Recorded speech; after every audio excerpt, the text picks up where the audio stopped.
Forget slow motion retrospectives. This is a CAPM exam knowledge transfer played at double the legal speed limit. Hello everyone, Cornelius Fichtner here from pmprepcast.com. Thank you so much for joining me. Yes, this is going to be a really fast-paced lessons learned webinar here. I have 34 lessons learned for you in about the next 45 minutes. Let's take a look at the agenda.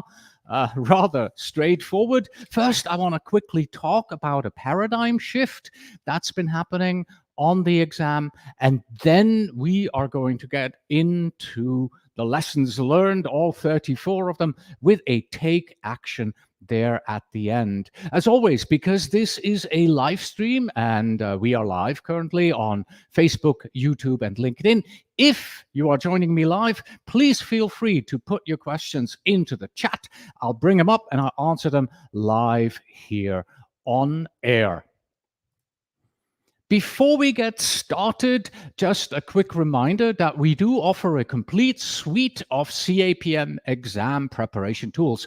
On the left, you see the PM Prepcast for CAPM at pm-prepcast.com/CAPM. And on the right is our exam simulator for the exam at pmexamsimulator.com/CAPM. /CAPM. Can't even read my own text here. And yeah, there's a free version there as well.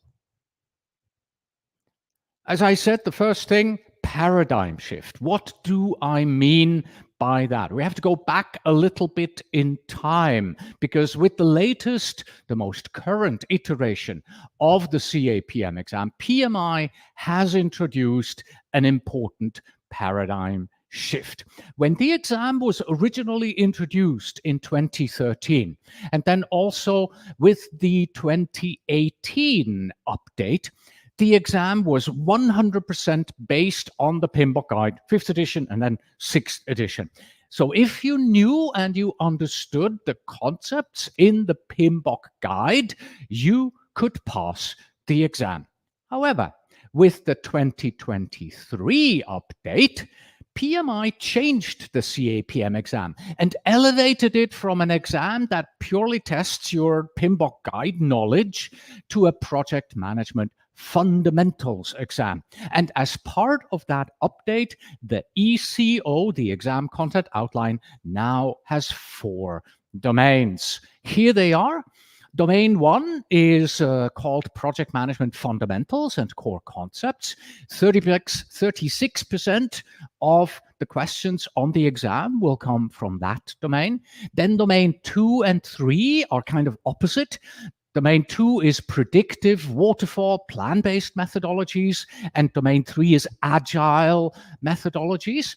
17 and 20% of the questions on the exam will come from those type of topics. And then domain 4, business analysis frameworks. 27% will come from that particular domain. So the most important thing I want you to take away from all of this, other than remember this table here, because we're going to see this table again later on in our live stream here. This here is what you need to know. The CAPM tests your fundamental knowledge in project management. Now, one question that people may have is this: well, since it moved away from the PMBOK guide to more of a fundamental exam, do I no longer have to read the PMBOK guide? My recommendation is still the same. Yes, the PMBOK guide, you need to read it. PMBOK guide currently 7th edition. You definitely want to read that. If you go back one version and also read the PMBOK guide 6th edition, that is not going to hurt you. And then there are other documents that you may want to read as well. Maybe we'll get into those later on. I don't want to rattle them off here at this point, because we have a ton of lessons learned to get through, starting with this one right here. It's easy. No, it's hard. This is the problem here. And I'm not sure if this is a lessons learned. That's why there's a question mark behind it, right? When you look on the internet about the CAPM, you get basically 2 types of thoughts. One group says, oh, the test was more difficult than I expected. And the other group says, yeah, no, the test was easier than I expected. Let me read what I have here of somebody who took the exam. They said, after around 3 months of studying, I passed the exam with no problem at all yesterday. I personally thought the actual exam was a lot easier than the practice tests that I was taking. Let me start over again. After 3 months of studying, it was easier than I anticipated. Of course it was easier than you anticipated, because you just studied for 3 months. So if you do not study, if you just take the exam without any studying at all, you will, of course, think this is a hard exam and not an easy exam. But if you study, you properly prepare, you get to the exam, you'll go, yeah, this wasn't as difficult as I heard it should be, or it would be, okay? So my recommendation here is this. Instead of worrying about whether the exam is easy or hard, why don't you look at this as an opportunity to study up on the latest project management theories, principles, processes, tools, techniques, and become more knowledgeable about project management in the process, yeah? Preparing for the CAPM shouldn't be just because you want to put those 4 letters behind your name. This should be because you want to lay a solid foundation for your career in project management. That is what you want to focus on. That is what you want to do. It's a point in your career when you can step up your game. However, one thing is clear, okay? This is the consensus. The exam is tough. Do not expect easy questions. When you look at the exam content outline and you look at everything that you have to study for the exam, you will see the concepts that you need to know and understand and internalize for this exam. They are not all that difficult, but the questions on the exam have a little fuzziness to them. They twist things around. There is just this frustrating vagueness that they have. And then, 2 of the answers look exactly alike and both could be correct. That's what you're going to be faced with, right? So what you have to study, not all that difficult, but the questions on the exam are sort of sneaky a little bit. And that's where the difficulty comes in. So it is tough, the exam. The questions are not easy. As many people say, the actual test is a little more confusing and harder, this person here writes, than the practice test. But as long as you actually understood the concepts, you should be able to find the best answers for the test. This is by somebody, by the way, who studied for 2 months. And that takes us to the next section here, study time. Your question probably is, how long does it take to study for the CAPM exam? Well, that depends. Here are very current statements that I have found from 4 different people. Somebody studied for 3 days, but also clearly says, I am experienced. Another person, 2 weeks. Then there was a person, 5 weeks. Then there was another person who said 9 weeks first. Then I kind of dropped the ball. And then later on, I started it up again. And I studied for another 5 weeks. And I passed the exam. So preparing for and studying for the exam is really quite an individual journey.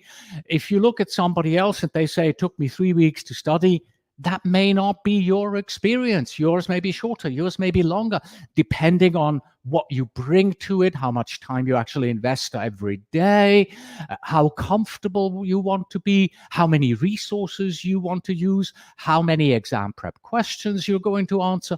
All of that factors in how long it's going to take. At the end, I have a little bit of a study plan. Well, a recommended study plan for you by somebody, fits onto one page on how they said that they studied. Then an interesting finding in the current lesson learned is this here.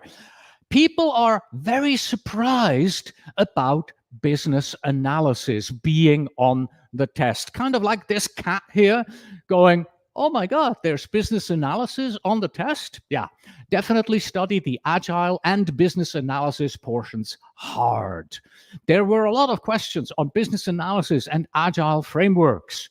And the last one, which I find is the most interesting one, there were a lot more BA questions than I had expected. My question here is, well, how many did you expect? There is a clear number that you can expect. So how many questions do we expect from business analysis? Think about this just for a second here yourself. Your understanding of the exam. How many would you expect? I have the numbers here for you. Remember this table? I showed this to you earlier on. These are our 4 domains. And earlier on, we had, the number of tasks there, but the percentages are clearly spelled out. And if you look at the bottom there, it clearly says 27% of the questions on the exam will come from business analysis. That is 41 questions. So out of 150 questions, 41 questions will check on your business analysis knowledge. If you expected 10 questions from BA, you're going to say, oh my God, there were so many more questions from BA than I thought there would be. If you expected 100, you'd go, oh, there were a lot fewer. And if you expected 41, you'd go, yep, that's exactly how many questions I got. It's going to be 40, 41, 42. There's always a little bit of leeway there, 1 or 2 up or down. But generally speaking, if you expect 41 questions about business analysis on the exam, that's what you're going to get. So be prepared. 54 questions will be about generic, general, fundamental, basic concepts of project management. 25 questions will be about predictive waterfall type questions. 30 questions will be about agile frameworks. And 41, as we've seen, business analysis. That's what you have to expect. Moving on. Well, what types of questions are we going to see on the exam? This is, in my opinion here, a very good lessons learned. Most of the questions on the exam were situation-based, this person says. This means that you can expect that the exam is pretty realistic and that most of the questions will be situation-based. For example, right, one question could be, during a meeting, the customer suddenly speaks up and mentions that there is a new requirement coming. What should the project manager do? That happens all the time, right? There's nothing special about that. So it is good that the exam asks questions like this, framed in a scenario that most likely you have seen and you will see on the projects that you have worked on. And this is good because it's not a theoretical test. It's a test that tries to bring in as much practicality as is possible. So as long as you understand the fundamental project management concepts and how to apply them following a structured and formal way and good practices, you will be able to find and recognize yourself in project situations on the exam. These here are the question types that PMI is asking on the exam. Multiple choice, that's simply a question, 4 answers, pick the correct one. Multiple correct, that's 6 answers, and 2 of them will be correct, so select 2. Drag and drop, I have an example for you in a little bit. That's where you have to put things into the correct order or assign things. Point and click, that's where you see a graphic, and you have to click into the graphic answering a specific question. Then fill in the blank is a really odd one that PMI started doing. I'm not sure if they're still doing that, but they used to. Remember the first one, they're multiple choice. You have A, B, C, D, and then you click A is correct or B is correct or whatever. With the fill in the blank, the limited fill in the blank, instead of A, B, C, or D, you have to go to your keyboard and A, B, C, or D on your keyboard. That is what they mean by limited. Then there is the animation video as well. I have personally never seen one. I haven't heard that they are truly on the exam, but in the specifications, PMI says we do have or will have animation videos. And then there is the comic strip. Have an example for that coming up. The question is, which of these is most often on the exam? Well, there is a clear winner. This one right here. Is A, B, C, or D correct? Right? So that is the standard multiple choice question where you have a scenario, then you have A, B, C, D, and then you have to select which of these four is the best answer. In many cases, you know, it might not be perfect, but it is the best answer. That's what we are shooting for here. Then, oh yeah, important thing there, the second one. I think I had about 5 questions that were multiple selections. So when you have not just 4 answers, but say you have 6 answers, and then which ones are correct, they do tell you how many you have to select. So they don't just tell you which ones are correct, they tell you which ones are correct, select 2 or select 3. So you know exactly how many correct answers you have to choose in order to properly answer that particular question. Then we have a comic strip example. I apologize for the fuzziness here of that image. You can hardly read what it says. This is straight from PMI in this quality. This is the example that they provide. It is a bit fuzzy. My understanding is that the comic strip is there on the screen, but then the scenario and the questions are repeated below. So you can, you know, there's the comic strip and then there is text underneath it so that you can read about the scenario and read the answers below. Okay. And this is also where this here comes in, and I'm skeptical about this. They say, this person here says, I had 2 comic strip questions on my exam. Don't even bother reading the comic. Just read the question. Now, like I said, the comic will be at the top, the scenario text will be below, then there is A, B, C, D, or whatever it is, right? And this person says, ignore the cartoon, don't read the cartoon, just go for the question, okay? I'm skeptical about that. I personally haven't experienced these on the actual exam, so I cannot say that, but this is a feedback that we have from one single person, one data point about this, right? Oh, there you are for that. Then an example here for a drag and drop question, so you can understand what we mean by that. The question on the exam might show you these 5 stages here from the Tuckman ladder of team development: adjourning, forming, norming, performing, and storming. Your task is now this. They are in the wrong order. Adjourning isn't first. Forming might be first, I think. Performing is not 5th, right? So in what order are they correct? Your task now is to drag and drop them into the correct order so that the correct order on the screen then is forming, storming, norming, performing, and adjourning. Now, questions like this are somewhat challenging because they challenge you slightly differently, right? Because first of all, you have to decide on the correct order of things, and then you have to perform the drag and drop action and put them into the correct order. An exam simulator that has these type of questions helps with that. Next, we have formulas. This is also a change that has happened over the years to PMI. And here is the big change. The change is this: few questions based on simple formulas for cost variance, schedule variance, and the CPI, the cost performance index.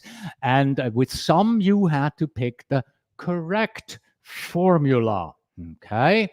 And the thing here is that in the past, you really needed to know your stuff when it came to formulas. There would be 5 to 10 questions on the exam about formulas. They would give you a bunch of numbers and say, what is the cost variance? What is the CPI? What is this? What is that? And you had to know how to calculate this. Now, this was flipped on its head because PMI realized nobody does this anymore. Nobody actually calculates this on their own. What you do is you press a button on your keyboard and there you go. Everything is there.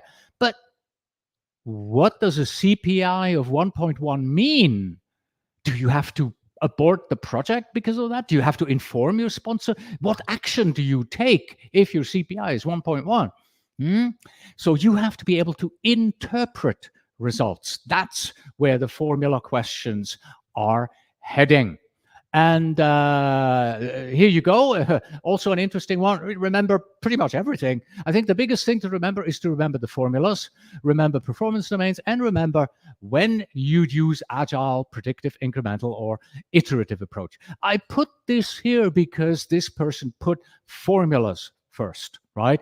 I think the biggest thing to remember is to remember the formulas. Okay. And again, in my opinion, yes, it is important to know the formulas, but it is more important to understand how to interpret them. And that's where my formula study guide comes in. This is what we have done to it. Early on, the first versions of the formula guide were really teaching you how to calculate and how to do all of that. This has now been completely turned on its head. We are teaching you to understand the numbers, the data, and to interpret them on the exam. So if you want a printed version, go to pm-formulas.com/Amazon. That'll obviously take you to Amazon, that you can order a printed version of the Formula Study Guide. Or if you want a PDF version, just ignore the Amazon at the pmformulas.com and you can get the PDF version from us. And that will teach you how to do all this interpretation. Next, let's talk about performance profiles for CAPM success. The question is, do I need above target in all domains to pass? If you're not sure what I mean by above target, if you're not sure what I mean with all these letters here, then please do watch my lesson on your exam score, so the CAPM exam score and exam report. I have a lesson on that where I explain the details of this. The important thing to understand here is that AT means above target. That is the highest you can get.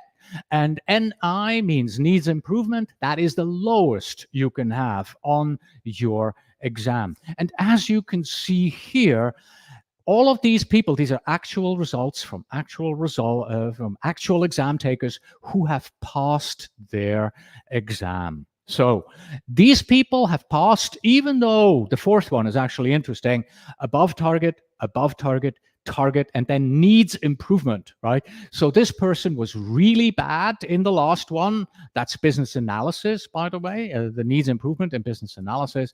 So they were really not well versed in business analysis, yet they still passed the exam because you don't need to be above target in all 4 domains. So you can squeak by. That's simple. But if you want to know all the details behind the exam scores, please watch that lesson on your CAPM exam score and exam report. Language is next. Since I am not a native English speaker, this person writes, I did not understand some questions, but I could understand the context and answer the questions correctly. So this means that this person, even though they are not a native English speaker, they took the exam in English, had some difficulties, and then still passed the exam. Now, if you are a non-native English speaker like me and you take the exam in English, it's going to be a language exam on the one side, and on the other side it's going to be a project management exam. That's what it felt like for me when I took my PMP exam. I really needed to learn the PMI project management language in order to properly prepare for and pass the exam. There is, however, another way. You could take your CAPM exam in Arabic, Brazilian, Portuguese, French, German, Hebrew, Italian, Japanese, Korean, Russian, simplified Chinese, Spanish, traditional Chinese, and Turkish. All of these languages are available for you on the exam. There's just one problem with this. If you are a native speaker in Hebrew and you decide, yes, I'm going to take the exam in Hebrew, can you study for the exam in Hebrew? Is there a training course available in Hebrew? Is there an exam simulator available in Hebrew? Because if you study for the exam in English, and then you're going to take it in Hebrew, Italian, German, French, simplified Chinese, whatever, that's not going to work. You are going to be struggling because you've studied all these English terms and now you're suddenly going at them in your native language. Make sure that the language you study is the language you take the exam in, or vice versa. Okay? So languages are good as long as you can prepare for your exam in the same language. Yeah, then the CAPM exam can be taken online, and it can also be taken in the testing center. What should I do? What is the recommendation? My recommendation is go to the testing center. Do not take the exam online if you have the possibility of doing that, because I'm doing this right now, I have probably just failed my CAPM exam. This is how easy it is to fail your CAPM exam if you take it online, because I am holding my hands in front of my face, or I'm standing up and I have just failed my CAPM exam, or I am looking off camera and I have just failed my CAPM exam. That is why I recommend to my students, do not take the exam online. If you have the possibility, go to a testing center. This person here says, as far as the exam goes, the check-in process was quite long and detailed. I would recommend checking in the full 30 minutes beforehand to start on time. This person has taken the exam online, so definitely get going 30 minutes before if you choose to take it online. If you are planning to be there in person at a testing center, my recommendation is be there an hour earlier.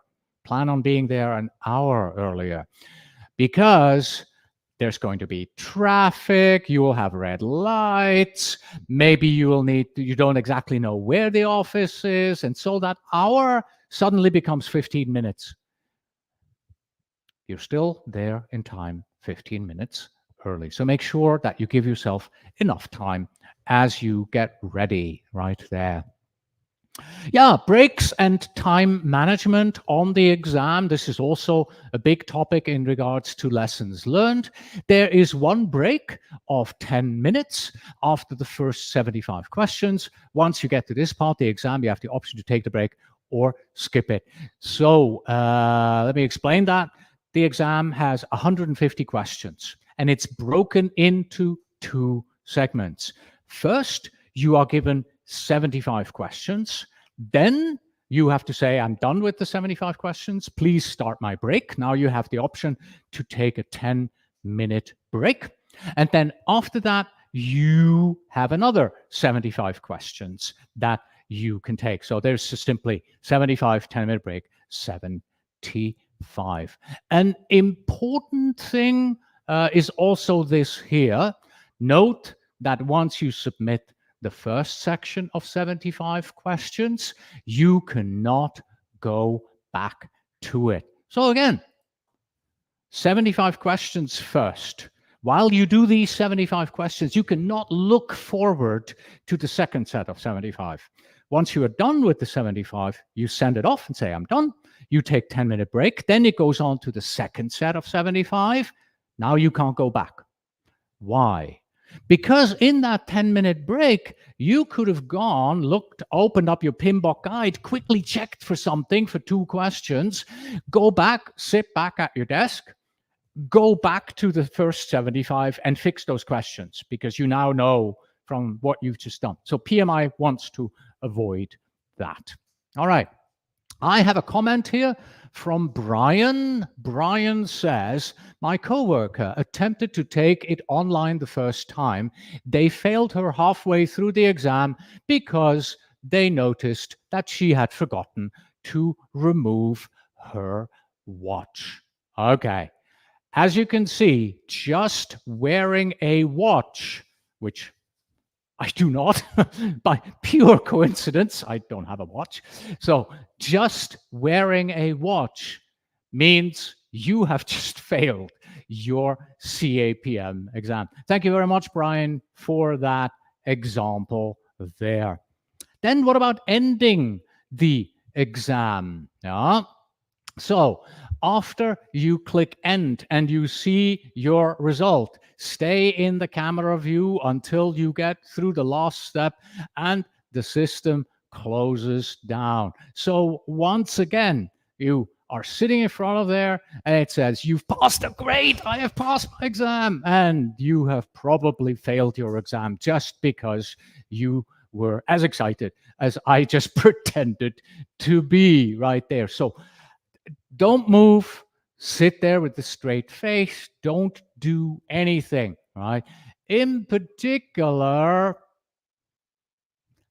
don't pick up your phone and try to take an image of the congratulations message on your screen, or try to take a screenshot, or somehow doing that will give you a fail. Clearly, remember, Big Brother is watching you. That's why I have this camera here as the background image.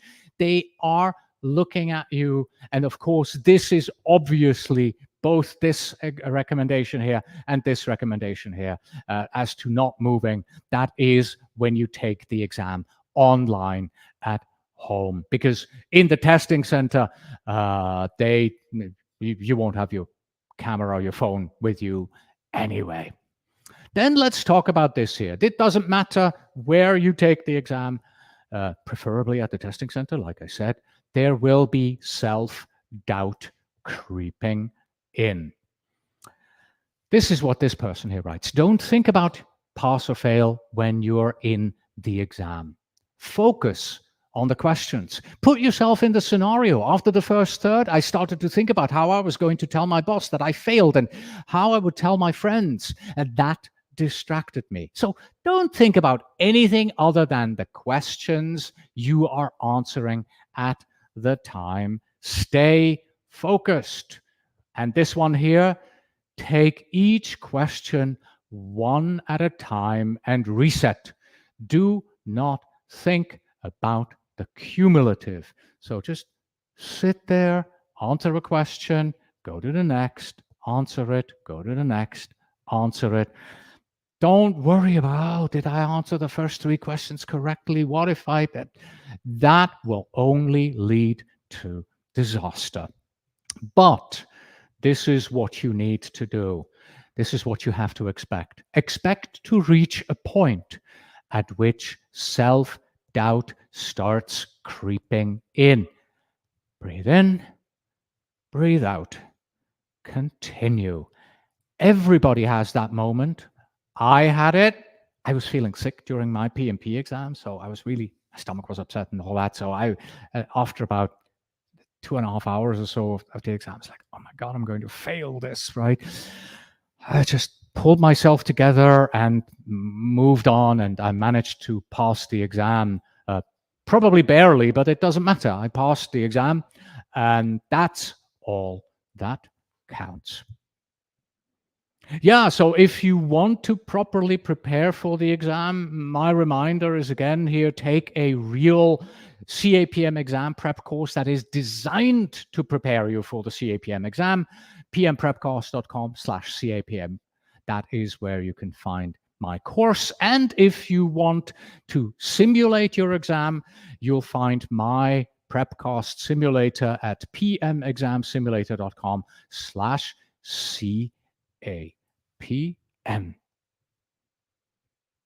Yeah, finally, I have this lesson learned here.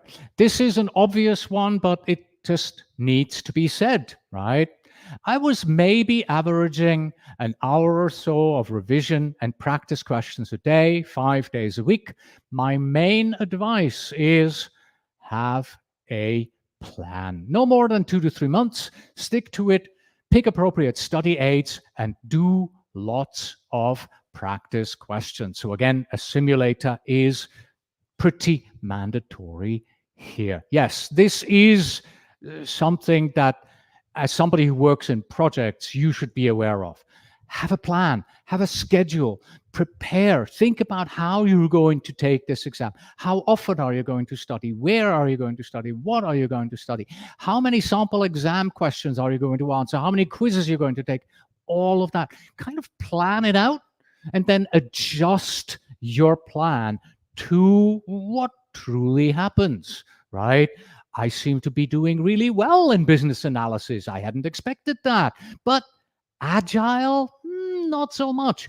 I need to study more agile topics and increase my exam prep scores in the simulator on agile right there. So do have a plan. 2 to 3 months should generally be sufficient for the CAPM exam. But remember, we've seen somebody early on who said 3 days, but that person clearly also stated, I have a lot of experience.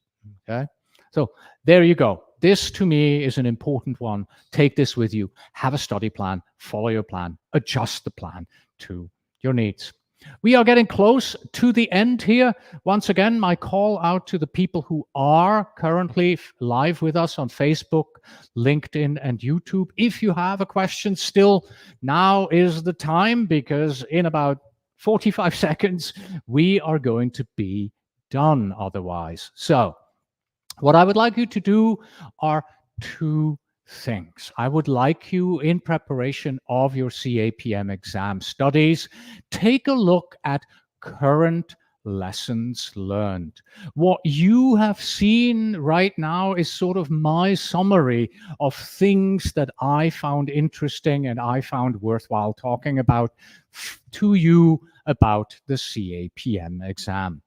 There are a number of lessons learned on my website. So if you go to pm-prepcast.com/CAPMLL, that's CAPM lessons learned, so 2 L's there, that will take you to the lessons learned section in our forum, where you can read several dozens of recent CAPMs. Oh, and by the way, if you have recently passed your CAPM exam, please go to that very same link and please submit your lessons learned. The people who come after you will very much appreciate your experience with the CAPM exam. And then what I would also like you to do, I would like you to check out Pearson VUE. That is the provider that PMI uses for the exam. So go to pm-prepcast.com/Pearson VUE right there. That's the name of the company. That's just a forwarding link, because PMI and Pearson VUE, they keep changing their pages. And if I give you the direct link here to where you need to go, it will probably break within a week after recording is finished here. But if I tell you go to pmprepcast.com/Pearson VUE, then I will update that link to take you to the correct page, even if you watch this video here in 5 years. Thank you, everybody. Thank you for joining me live. Thank you for joining me recorded. Much appreciated. I hope this has been helpful to you as you prepare for your CAPM exam. And as always, until next time.